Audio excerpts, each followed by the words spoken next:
De evangélica a macumbeira. Como que essa irmã saiu do grupo de louvor da Assembleia de Deus, daquelas bem rígidas, para a curimba da macumba? Se você quer saber, meu nome é Priscila Magalhães. Inicialmente eu criei esse canal apenas para compartilhar pontos com os irmãos da casa que eu frequentava. Mas agora que eu saí do armário da macumba, eu decidi compartilhar um pouco mais dessa história, de todas as experiências que eu obtive nessa transição de evangélica para macumbeira. E o meu objetivo é ajudar aqueles que também estão vivendo essa transição. Não para que vocês sigam o mesmo trajeto que eu ou tomem as mesmas decisões que eu, mas para que você tenha um repertório a mais na hora de medir o que você faz, de entender o que você está sentindo, e eu espero contribuir de verdade com a sua trajetória. Porque não é fácil, gente, você sair de uma religião como a religião evangélica, especialmente dessas antigas assembleias bem rígidas, e ir parar na macumba. São muitos desafios, são muitas tranqueiras emocionais que a gente precisa deixar pelo caminho para poder realmente experimentar o novo e vivenciar o que eu digo hoje, que é, de fato, estar livre do pecado. Então, de cara, eu preciso explicar que eu não nasci na igreja evangélica, mas eu entrei muito jovem, ali naquela transição da infância para a pré-adolescência, e foi o suficiente para poder impregnar todos aqueles conceitos na minha mente e eu achar que aquilo era realmente a única verdade. E a minha saída da igreja não foi nada especial, não aconteceu nenhum evento traumático ou uma coisa assim muito mirabolante. O que aconteceu foi que o próprio estudo bíblico e a evolução da minha maturidade fez com que eu começasse a perceber incongruências, tanto nos textos bíblicos quanto no comportamento do cristão em geral. Como, por exemplo, a Bíblia fala de uma mulher chamada Jezabel. Quando um crente quer xingar uma mulher de safada, de mentirosa, de manipuladora, chama ela de Jezabel. E qual foi o erro de Jezabel? Ela caçou um dos profetas de Deus por ele ter matado uma porrada de profetas da religião dela. E por ela ter caçado esse profeta queridinho, ela é considerada uma das 10 pragas do Egito. Ela deveria ser a 11ª praga. E por outro lado, que tem assim a Jezabel totalmente mal vista, porque, vou te contar, se eu sou rainha, que o caso dela ela era rainha, e alguém mata, ainda que seja um único elemento da minha religião, porque ele acha que a religião dele é maior, é melhor, com certeza eu iria correr atrás dele e ia mandar cortar a cabeça dele também. E ela só fez o que qualquer outro ser humano na posição dela faria. E ela é uma praga. Já por outro lado, nós temos o profeta Davi. Quem nunca ouviu falar de Davi? Até nos próprios terreiros de Umbanda mesmo, a gente já usa a estrela de Davi. Davi foi um sujeito muito FDP, na minha opinião, que por desejar a mulher do seu amigo, ele colocou o cara lá na frente de batalha, ele esquematizou para que ele ficasse em um lugar bem perigoso na guerra para ele morrer, e ele morreu só porque ele queria a mulher do amigo. E esse moço, para os cristãos, o Davi é o quê? É um herói da fé. Ele é um homem segundo o coração de Deus. Um cara que cometeu um terrível engano. Esse é um, tá? Como todos os outros seres humanos. Só que ele é o cara que é o símbolo da pureza de Deus. E a Jezabel, que ela simplesmente estava rechaçando um outro profeta, ela é considerada o ó do Borogodó. Então, essas coisinhas, isso é só um exemplo, gente, porque daí pra frente é só pra trás. Todas essas coisinhas foram somando, até que um dia a coisa transbordou. Uma coisa engraçada que eu me lembro é de um seminário que eu participei, que o pastor falou que as mulheres de Deus não usavam calcinha vermelha. Uma mulher digna na presença do Senhor, ela não pode usar calcinha vermelha, sabe por quê? Porque senão a pombagira pega ela e acaba com o casamento dela. E aí eu fiquei assim, horrorizada. Eu falei assim, gente, que pombagira é essa? Que pega a mulher de Deus e acaba com o casamento dela porque ela botou uma calcinha vermelha. Deus me livre de usar calcinha vermelha. Lá na igreja evangélica a gente não faz sinal da cruz, não. Mas assim, horror. E aí, conforme eu fui ficando mais velha, eu fui entendendo como isso era pura abobrinha, que não fazia o menor sentido. E aí, aos meus 18 anos, eu meti o pé da igreja. E como muitos irmãos que saem da igreja, eu quis viver tudo de uma vez só, experimentar um monte de coisa. Passei uma fasezinha ali bem irresponsável, mas essa fase passou logo.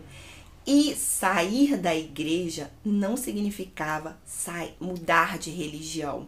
A gente sai da igreja, o povo bebe, a gente fuma, a gente experimenta drogas. Não que eu tenha experimentado drogas, mas a gente faz muita coisa errada e dá pra um, dá pra outro, vira safada. Mas a macumba não, porque a macumba é do diabo.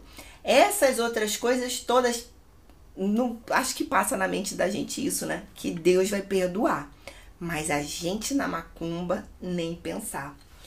Eu lembro, olha que idiotice. Eu lembro de um carnaval que saiu uma música de Margareth Menezes, que eu não vou lembrar a música agora, mas tinha umas palavrinhas ali que associavam ao candomblé. Tipo, eu tava lá no carnaval, solta, dançando, seminua, mas quando chegava nessa parte, esse trecho eu me recuso a dançar. Dançava a música toda, mas não, adorar Satanás aí não. Então, olha que incongruência na mente da pessoa. Mas isso por quê? Porque você, mesmo que saia da igreja, você tem muitas raízes que estão ali, ó, entranhadas no seu subconsciente, que só arrancar a árvore não é suficiente. Então, os anos foram passando, eu fui tendo diversas experiências que foram importantes, mas o que botou o meu pezinho lá na Umbanda foi... Eu casei nesse meio tempo, né? Conheci um moço espírito umbandista e eu ainda ali naquela coisa meio crente, pé na igreja, pé no mundo. E eu queria, como todo crente, eu queria cumprir a minha missão, que é converter o povo, converter a vida alheia ao evangelho, porque a igreja é a única forma de salvação. E eu quis converter o meu marido espírita macumbeiro. E deu muito bom, gente, porque como a base dele é kardecista, eu peguei o livro dos espíritos e vou mostrar para ele que isso aqui é do diabo. Eu vou provar para ele que Satanás escreveu todo esse texto. E me lasquei no bom sentido. Se toda lascada fosse assim, nossa, a vida seria muito boa. Logo de cara, aquele livro falou ao meu coração. Eu fiquei encantada pelas perguntas de Kardec e mais encantada ainda pelas respostas dos espíritos, porque eram perguntas que eu já tinha, mas que o pessoal da igreja não sabia responder. Quando respondia, a matemática não batia, a conta não fechava, ou então a gente entrava na questão dogmática do é porque Deus quis assim. E ali, o livro dos Espíritos trazia tanta resposta que para mim fazia sentido, diferente de quando eu estava na igreja, que muito daquilo não fazia sentido. E aí eu me apaixonei pelo Espiritismo. Fiquei estudando 1 ano sozinha, porque eu também não queria dar o braço a torcer, que eu tinha virado espírita. Mas chegou um momento em que, quando o aprendiz está pronto, o trabalho aparece. Eu tive o meu primeiro episódio mediúnico em casa. Fui parar no centro espírita que meu marido me levou. Confessei para ele que eu já estava estudando espiritismo. E só que eu nunca tinha vivido nada de fenômeno mediúnico. Nem na igreja eu tinha experimentado o tal batismo com o Espírito Santo. Então, apesar de já conhecer a mediunidade por ler, experimentar já é outra coisa. Chegando lá no centro espírita, eu tive um segundo episódio mediúnico lá. E por já ser, dentro da mesma semana, 2 episódios involuntário, sem que eu tivesse controle, o dirigente daquele centro me conduziu às reuniões mediúnicas e foi assim, um mundo se abriu para mim de uma forma maravilhosa. Eu comecei a estudar o Evangelho segundo o Espiritismo, livro dos médiuns, livro dos espíritos, experimentar as reuniões mediúnicas e pasmem. Os 2 episódios mediúnicos foi só para me levar a me aprofundar um pouco mais no Espiritismo, porque depois que eu iniciei nas sessões de desobsessão, lá nos trabalhos de mesa, gente, eu nunca mais recebi nada, eu nunca mais incorporei nada, mal uma intuição. E isso foi bem frustrante, mas também fez parte da minha jornada para que eu pudesse chegar na Umbanda de uma forma mais, como é que eu posso dizer, com um repertório melhor, que eu pudesse chegar lá com a minha espiritualidade, quer dizer, o meu conhecimento espiritual um pouco mais amadurecido. E foi justamente na mesa kardecista que eu conheci os meus guias de Umbanda. Depois de alguns anos, eu acho que quase uns 5 anos de participando de tudo, porque, gente, eu participei de tudo. Eu fui para a parte de serviço social, eu participava de todos os estudos, de todas as orações, de passe, tudo eu queria estar dentro, porque eu realmente me encantei pela proposta espírita e eu sou um ser espiritualizado, faz parte da minha natureza essa questão da fé, da espiritualidade, de querer um pouco desse que a mais, que vai além da matéria. Chegou uma hora que a minha mediunidade, enfim, eclodiu, pequenininha, do jeito que eu gosto de falar, e eu falo que ela era pequenininha, não por eu estar me diminuindo ou diminuindo a mediunidade que eu recebi, mas porque ela não era ostensiva como eu queria. Eu queria espiritar, eu queria receber os irmãozinhos para dar mensagem, eu queria escrever carta para todo mundo, e a coisa não foi bem assim.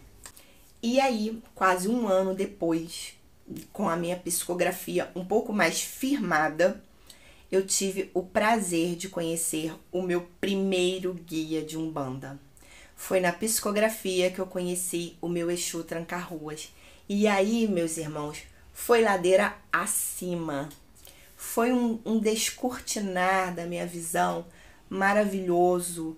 E pensa, gente, quantas vezes eu estava num culto glorificando ao Senhor, ouvindo testemunhos terríveis de pessoas que vieram da macumba, saíram da macumba para a igreja, e eles contavam coisas assim estarrecedoras, e de repente eu estava vivendo ali aquela energia de Exu com uma pegada totalmente diferente daquilo que eu conheci.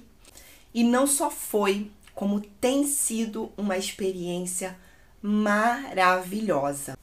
E não só de flores foram feitos os meus caminhos. Eu encontrei também muitos espinhos. Eu fui cabrita emocionada em muitas coisas, inclusive na entrada do meu primeiro terreiro. E a partir de hoje, eu pretendo compartilhar todas essas experiências para ajudar a quem eu puder ajudar. E eu gostaria muito, muito, muito de conhecer a opinião e a história de todos vocês sobre esses assuntos. Então, para você que já era o seguidor do canal quando ele era só de ponto, meu muito obrigada. Desejo para vocês muito axé. E para você que está chegando agora, através desse vídeo, seja muito bem-vindo a esse canal e bora saravá!